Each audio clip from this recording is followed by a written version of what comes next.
Section 37. Funerals. Of all their cherished ceremonies, there are none the Chinese observe with more scrupulous exactness than those connected with death and mourning.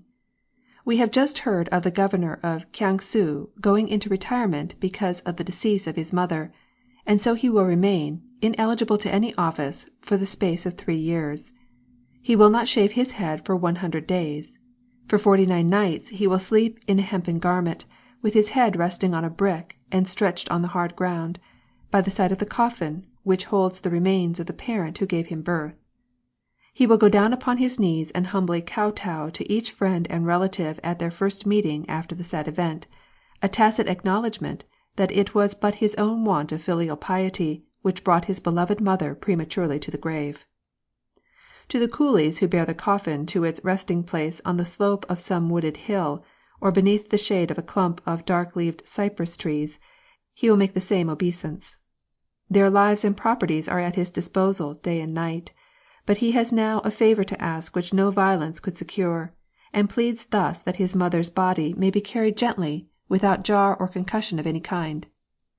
He will have her laid by the side of his father in a coffin which costs perhaps £100, and repair thither periodically to appease her departed spirit with votive offerings of fruit, vegetables, and pork.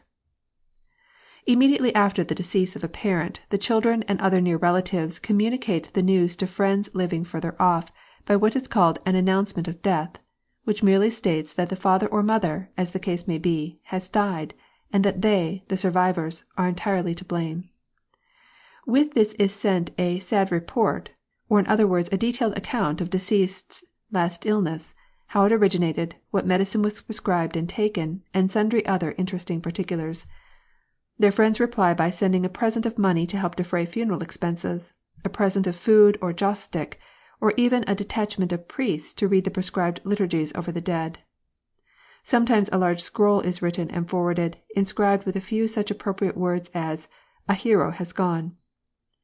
When all these have been received, the members of the bereaved family issue a printed form of thanks, one copy being left at the house of each contributor and worded thus: "This is to express the thanks of the orphaned son who weeps tears of blood and bows his head, of the mourning brother who weeps and bows his head, of the mourning nephew who wipes away his tears and bows his head." It is well known that all old and even middle-aged people in China like having their coffins prepared ready for use. A dutiful son will see that his parents are thus provided, sometimes many years before their death, and the old people will invite relatives or friends to examine and admire both the materials and workmanship, as if it were some beautiful picture or statue of which they had just cause to be proud. Upon the coffin is carved an inscription with the name and titles of its occupant. If a woman, the name of her husband. At the foot of the coffin are buried 2 stone tablets face to face. One bears the name and titles of the deceased, and the other a short account of his life, what year he was born in, what were his achievements as a scholar, and how many children were born to him. Periods of mourning are regulated by the degree of relationship to the dead. A son wears his white clothes for 3 years, actually for 28 months, and a wife mourns her husband for the same period. The death of a wife, however, calls for only a single year of grief, for, as the sacred edict points out, if your wife dies you can marry another. The same time suffices for brother, sister, or child. Marriages contracted during these days of mourning are not only invalid, but the offending parties are punished with a greater or less number of blows according to the gravity of the offense.